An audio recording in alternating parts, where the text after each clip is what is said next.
The following is a presentation of the Belly Up Sports Media Network. 1420 Sports Bar Podcast, for beer, the sports talk, and a whole lot more. Join host Brent as he bellies up to the bar and gets the conversation going that'll make you think you're sitting in your local watering. It's sports, beer, and shenanigans, so sit back, grab a few beers, and let's get in. All right, the 1420 Sports Bar Podcast, for beer, sports talk, and a whole lot more. This show is brought to you by SeatGeek.com, the SeatGeek app. Use promo code 1420SEAT over there at SeatGeek.com today and save yourself $20 on your first purchase. Remember, we are part of the Belly Up Media Network. Go to BellyUpSports.com for all their great articles and other podcasts, such as my guys over there at No Credentials Required, who, if you haven't given that show a listen, is a lot of fun on Thursday night to get ready for the World Series, Yankees baseball, the whole bit, which did get going last night, to say fantastic game, to say the least. A heavyweight battle like we all thought it was going to be. The Dodgers come out victorious with a Freddie Freeman grand slam in extras. Great drama throughout that baseball game. It was a phenomenal game, but I don't know how much the Yankees won, and this might sound like a disgruntled Dodger or Yankee fan, sorry, but more than I think that the Dodgers, they won the game, came up victorious, but I think this was a situation where the New York Yankees lost this game last night more than anything.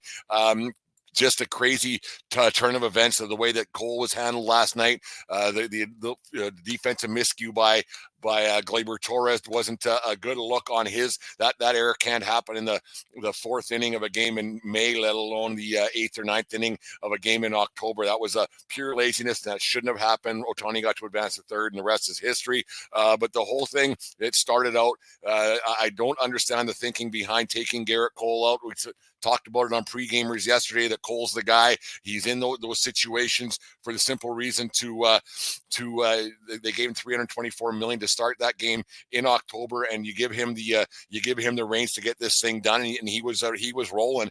He gave the one run in the sixth, I think it was, but it was more so on Soto playing that ball a little bit. He probably shouldn't have. He should have just eaten the double, and the way it goes, at Freeman going to third. But anyways, that doesn't matter a whole bunch right now. Getting Cole at 88 pitches, removing him from the game, changed the whole outcome of that baseball game, and maybe a few games to go ahead in this World Series, because they used a whole bunch of arms they didn't have to, and Cole was rolling. And if anybody watched the post game last night with Jeter and Ortiz and A-Rod and KB there, it was a fantastic take by Jeter. And if you didn't get to watch it, I did you guys all a favor, and I got it here for you guys to have a listen. Yeah, look, I know we talk about this all the time, and I don't want to be one of these guys that say back in the day when we played. But we were talking about when we were playing the Mets in 2000, Al Leiter pitched Game 6. He threw 140-something pitches. 140-something pitches. Garrett Cole was dominating this game. He was dominating the game. Yeah. And if you take him out after 88 pitches for I don't know what reason, it's a domino effect on not only this game tonight, tomorrow's game, and the rest of the series. So I just think when you have someone that's dealing like Garrett Cole was dealing tonight, you leave him out there as long as you can. It wouldn't have hurt the Yankees to leave Cole in. It was I was sitting there shocked when they made the pitching change. I could not believe what I was seeing. It didn't make any sense that Boone did it at that point. Let him get into some actual trouble. He was rolling. He was in the bottom half of the order at that point. So now it changes the outcome of that game last night. And then it changes the different games, as Jeter just said. It changed a lot of things moving forward, because a lot more arms were used last night. And then even last night when they was happening and they made the pitching change in the ninth, I was like, well, that's gonna if this goes to 10, they're not gonna have anybody to go to 10th to the 11th, if on and on it went, and then it didn't get there. It's crazy the way this turned out. And then let's get into bringing in Nestor Cortes in last night. I didn't understand that move at all. That made zero sense to me, to bring Cortes in that situation. It didn't. He hadn't pitched in 28 days. You had guys who were rolling in the bullpen. I don't understand why that happened. I don't understand why you would go with Cortes, who hasn't pitched in a couple of weeks or in 4 weeks, and he pitched a few bullpen sessions here and there. He said he was ready to go. He said his arm, like we talked about yesterday, he said his arm was going to be okay. His arm was going to, he's going to foresee his future a little bit for next season and the seasons after, and to not go to the guys who got you there. That didn't make sense to me. I didn't understand why they would pull Cole and then put Cortes in the 10th. It didn't make any sense to me. I do not understand why they would have done it. It made no sense. Tim Hill had been so good in the playoffs, and then Boone, it was even worse. Boone's take about why they went with Cortes and not with Hill made even less sense, because he said that Cortes looked good in some bullpen sessions. His arm looked good. You know who's looked really good in actual game situations? Tim Hill. Tim Hill has been phenomenal in these playoffs. Yeah, he had one rough outing there, but he has been so good in these playoffs. Lefty on lefties have given up one home run all season. It's been great in the playoffs. Tim Hill has been so good in these playoffs, and so he's been proving it game in, game out, and you can't play for the 11th inning at that point. You can't play for the 12th inning at that point. You have to play for now. You have 3 back-to-back Hall of Famers potentially in Freeman, Betts, and Ohtani. You can't go with a guy who hasn't pitched in 4 weeks. It makes zero sense why you would go with a guy who's not pitched in 4 weeks when they had a chance to throw Hill in there in the 10th to maybe finish it off and then get the 11th. You can't hope with Nestor Cortes. And Cortes threw 2 pitches. Great play by Verdugo, by the way. And that's what I thought the Yankees might have had a chance last night. With a play like that, diving into the stands, made that play. I thought it was phenomenal. It was a great play. So, and Verdugo made a great diving catch early in the game last night, too. As much as I crap on Verdugo and his appearance, he plays a really, really good defense. But let's get back to Hill and Cortes. Aaron Boone's got some explaining to do, not to me, but to Yankee faithful all over the place. That explanation was ridiculous. The Yankees really, really need to take a long, hard look at their analytics department after that debacle last night. Having a pitch count at Chavez Ravine, when we talked about it a lot last night, when we give the 14-20 tip of the cap to Fernando Valenzuela, who went to a complete game. This was 1981, pitched 140-some pitches, walked 9, struck out 4, gave up 2 home runs, and on it goes. But they stuck with them. And that's what got you doing the playoffs. You go with your horses. Cole should never have been pulled at 88 pitches. Let him get to 120 or let him get in trouble. Let him get in trouble. To go to guys to keep using arms and using arms and using arms. And I hate to keep beating this dead horse, but the more opportunities or more chances you give human beings and the more human beings you involve in stuff, the more of a chance it is it's going to get screwed up. And Boone did it again last night. It makes zero sense why you would pull a guy, the probably one of the best pitchers of our generation, at 88 pitches in the World Series on the road when you know you have to win. You know it. You know you have to win one of the 2 games. He's giving you the start that you want. He's giving you the start that you paid him all this money for. And then you take him out of the game. And then to go to Cortes in the 10th. I don't understand it. This one's on Boone. This one's on Boone. But actually, you know what? It's not. You know who this game is on? Aaron freaking Judge. I am so sick of the free pass this guy's getting that he might do something. He might do something. He might do something. You know what? He's not. Let's just state it. The guy is not getting it done when it matters most. 15 home runs in his playoff career. Yeah, that looks great. Powder puff home runs. That mean nothing in non-consequential innings. We're not talking about Boone. We're not talking about Cortes. We're not talking about the pitching changes. We're not talking about what if and the error that Torres made. We're not talking about any of that. We aren't talking about any of it. If Aaron Judge can get a hit, and I'm not talking a home run, if Aaron Judge can do anything of consequences, he got 1 hit last night. If he can do anything of consequence from the first inning again, second, third, fourth, you know what? Anything. Strike out your first 3 at-bats.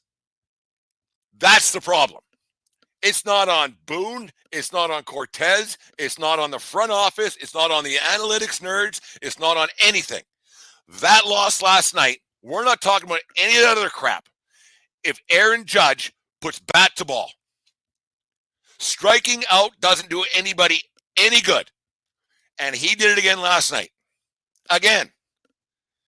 The guy is not a playoff performer. He's not. Stanton did his job. 2-run skyscraper again last night. He did his job. Everybody else getting on base, doing something.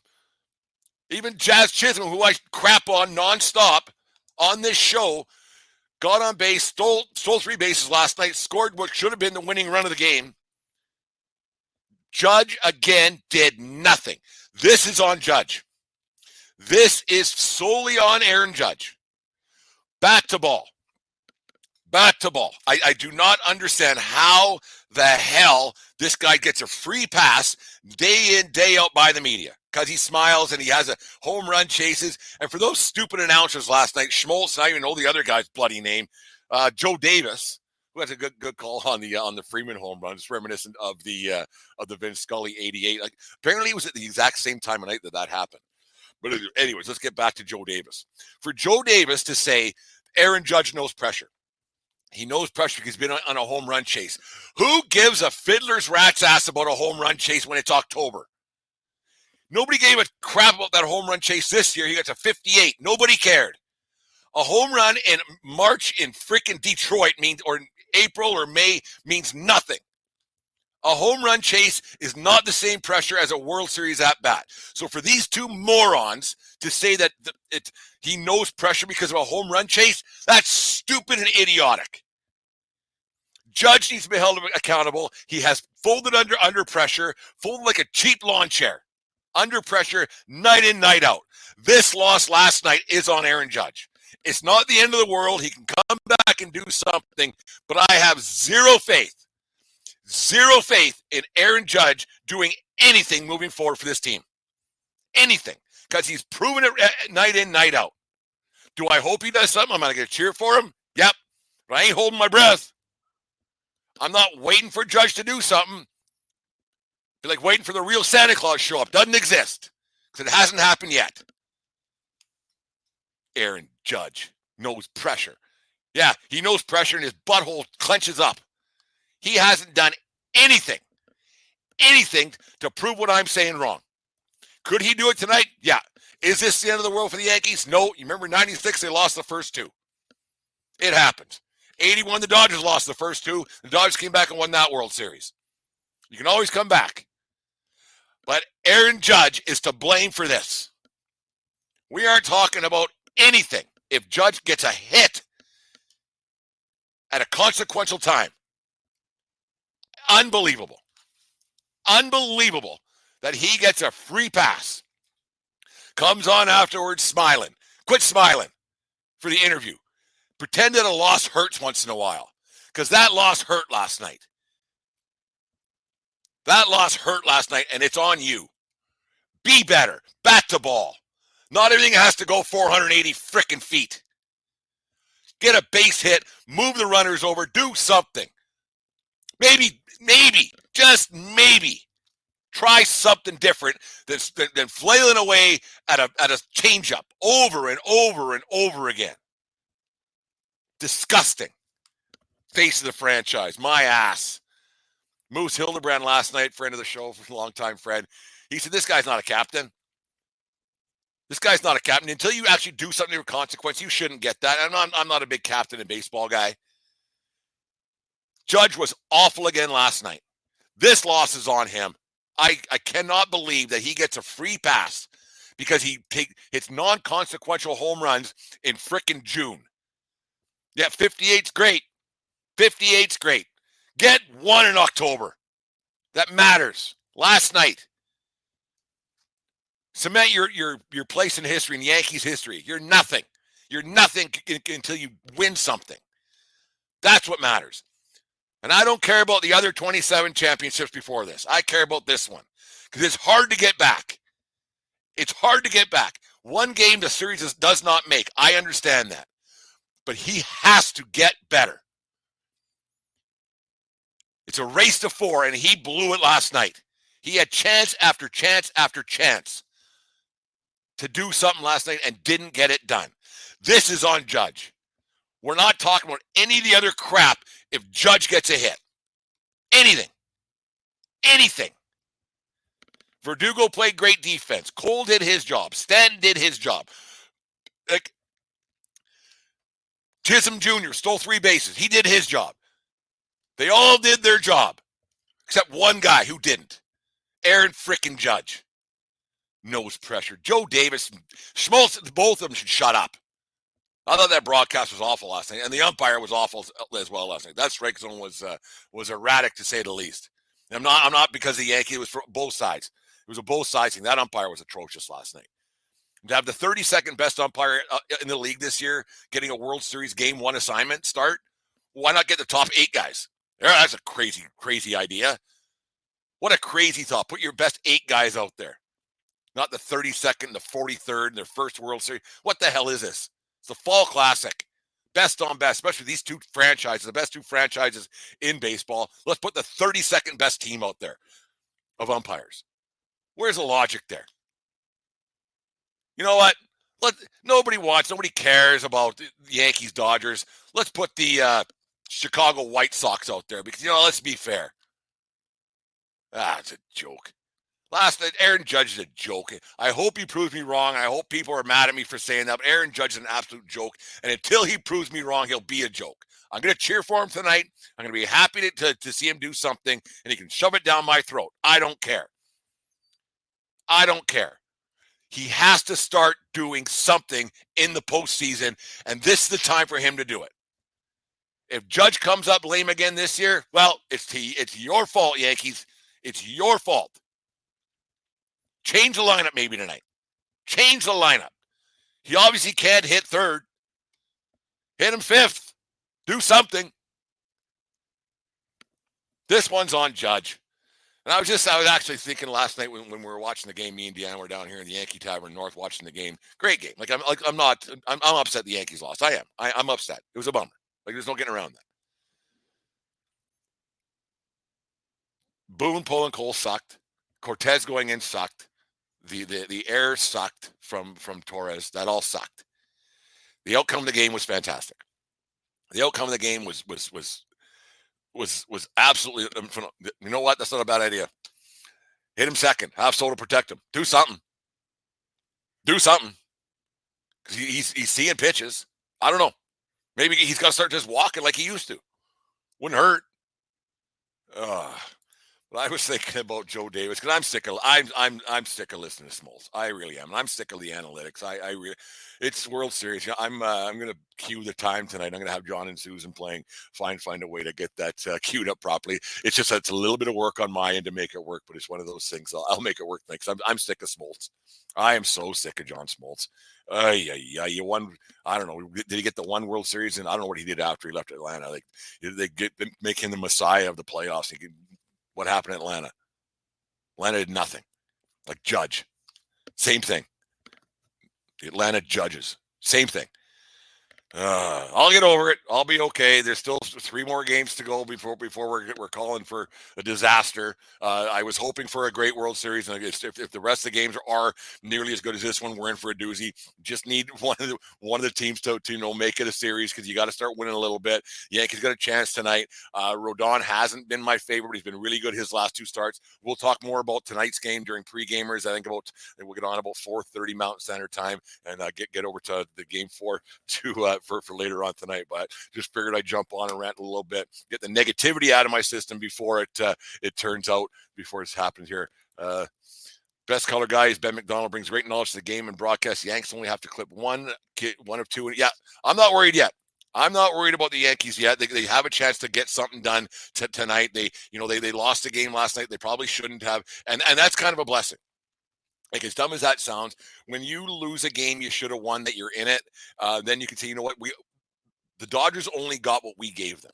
The Dodgers only benefited from what, and I say we, I'm not a part of the team. The Dodgers only got what the Yankees gifted them by the pitching changes and Judge not hitting, and that's how baseball works. I understand that, but if the Yankees play 10, 12% better than they did last night, they'll be fine, and then win they'll win the ball game. They should have won the ball game last night, didn't. And that's the way baseball goes. Freddie Freeman, congratulations to him, Canadian boy, or Canadian roots, not Canadian boy.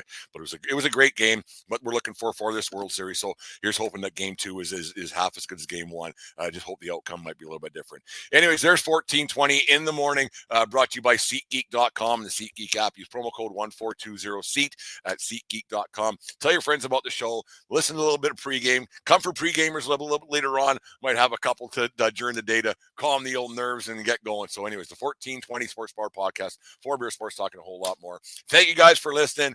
Make sure to subscribe to our show today on YouTube and everywhere else to get your podcast. And anyways, go Yankees. And remember, it doesn't matter where you are. It's who you're with. Have a good day, folks. We'll talk to you in a few hours. You just listened to the 1420 Sports Bar Podcast. 4 Beer with Sports, talking a whole lot more. We are part of the Belly Up Media Network. Let's get into it.